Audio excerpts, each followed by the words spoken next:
I would say is not very common is number 9. I probably have never, I've probably never used virgin in my life. But you would see it in news articles a lot like this. The other words, I'll use them sometimes.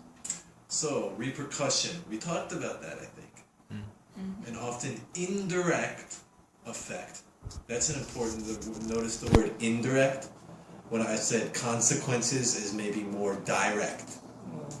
And repercussion, you can like circle the word indirect. It is more of like an indirect effect, not main. Maybe you didn't plan for it to happen. Maybe you didn't expect for it to happen, but it happened because of your actions, or the result that is produced from an action or an event. You did something, and now you must deal with the repercussions.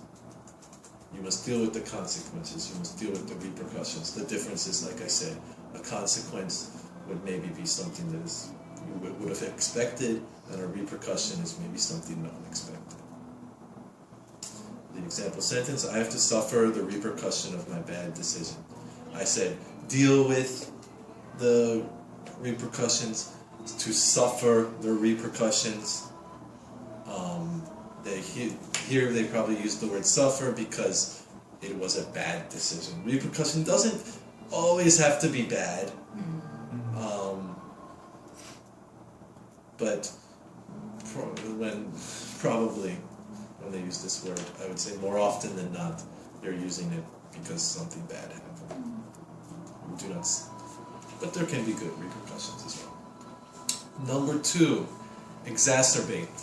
To increase the severity, violence, or bitterness of. Aggravate. So you can think of to increase. The key word here is increase. Getting more severe. Getting worse. The example sentence, the people's anger was exacerbated when the government increased taxes. So when you talk about exacerbated, it's something that already existed, right? In this example sentence, the people were already angry. Something happens to make it worse, to raise it. Something happens to increase the severity. Again, you can use it for positive examples, but it's also, again, something that's more used with negative things like anger, violence, bitterness, like that. Number 3, dismantle, tear down. It's as simple as that. This one's probably the easiest word, or one of the easier ones. Tear down so as to make flat with the ground. Some historical structures were dismantled during the war. This word, you can dismantle something because of a war, and there's explosions, and it's completely destroyed. But you can also dismantle something very planned and organized. You have some structure, and you slowly take it away, piece by piece. This is also dismantling something. So in the video, this means shut down. I have to look at the example sentence. Yeah, dismantled the Islamic institutions and the schools. Okay, so it's not talking. Yeah, that's another good point. Good job. I can't find it, but it doesn't always have to be structure. Yeah. When I see the word, that's what comes to my mind first. Is I'm thinking about a building or a structure, something physical. That's what it's used more for. But also, yeah, it can be used to dismantle your beliefs, or maybe you have some belief, and I make a really good argument, and piece by piece I break your belief down, and I dismantle your belief, or something like that. It can be used like that also. Number 4, sentiment. This is an easier one. A view or opinion. A view or opinion, that's the important part. A view or opinion that is held or expressed. The young generation is free to express their sentiments about the society in social media. It is your view, your opinion. Here, in the example sentence, it is using the word to express their sentiment, but your sentiment, in the definition, it can be held. It doesn't have to be something that you share with other people. Your beliefs, it's a little different from beliefs. It's your view or opinion about one thing more in particular. When you say my beliefs, it's kind of very general, talking about your religious beliefs, that's kind of broad.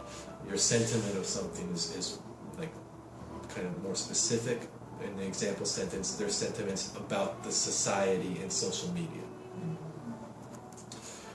To renounce something, okay, these are, question. How is it different with just emotion?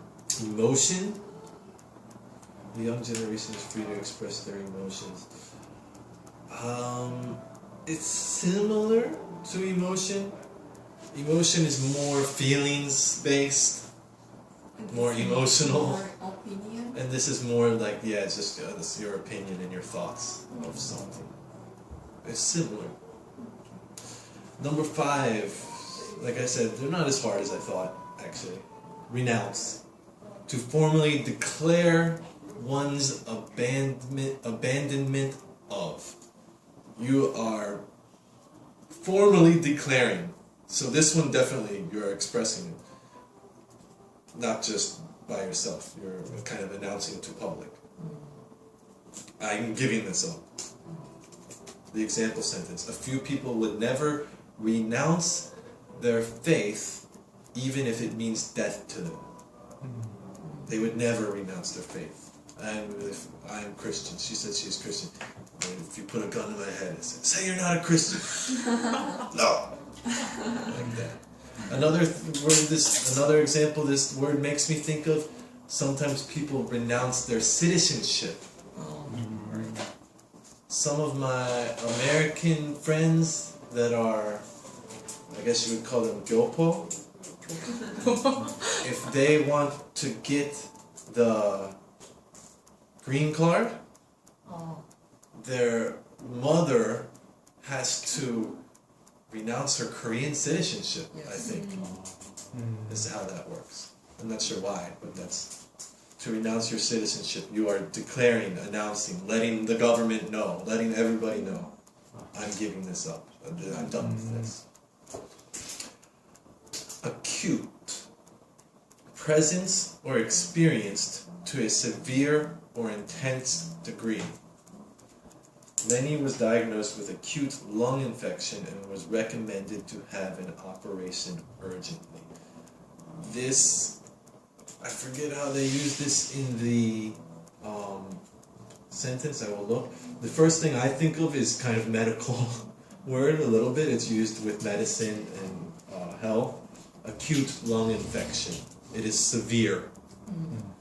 Acute pain. It is very severe, intense pain, especially in one area. In the I'm looking for it in the made more acute by the construction of the Berlin Wall. There was Germany called for foreign workers to fill the void. They had a void. They were lacking workers after the war. And it was made even more severe by the construction of the Berlin Wall. The Berlin Wall made that problem even worse, more severe. Number 7, modest, is an adjective. There is the one meaning, I am very modest. This is a different meaning. This one is talking about an amount, rate, or level. Relatively moderate, limited, or small. Talking about an amount or a number of something. I changed my diet to a modest amount of meat, rice and meat per meal. Modest, not crazy, not big. Scaled back, lower. Friction. This, of course, has 2 meanings as well. The kind of number 1 definition is friction between two substances, two surfaces when they are rubbing together. This is a little bit different meaning. Conflict or animosity caused by a clash of wills, temperaments, or opinions. Now I brought up the first meaning because you can, if you think of it as two things rubbing together, you can kind of understand this even better. It's related. Yes. What is animosity? Animosity. Hate. Similar to hate. If you have, there's a group of people and I have animosity towards that group of people. I mean, hate is maybe a little bit stronger than the word animosity. Hate is really, my heart is filled with hate. Animosity would be a little bit less than that. I don't like you. And I don't like those kind of people or something like that. Conflict or animosity caused by a clash of wills, temperaments, or opinions. There's often friction between Manny and John. That's a good example sentence. You a lot of times would use this not just between groups of people, but between individuals. There's some friction at work between me and Seijin. Like that. They can never really get along well with each other. And then number 9, like I said, I really think I've never used this word speaking in my life ever, but I've definitely seen it in news articles and stuff like that. To begin to grow or increase rapidly, to flourish. I think the definition is pretty easy for that one. The government is aiming to put a stop to the burgeoning population of the country. In the sample, it was... I can't find it. Yeah, burgeoning trade agreement. Burgeoning trade agreements? Yes. So there's yeah.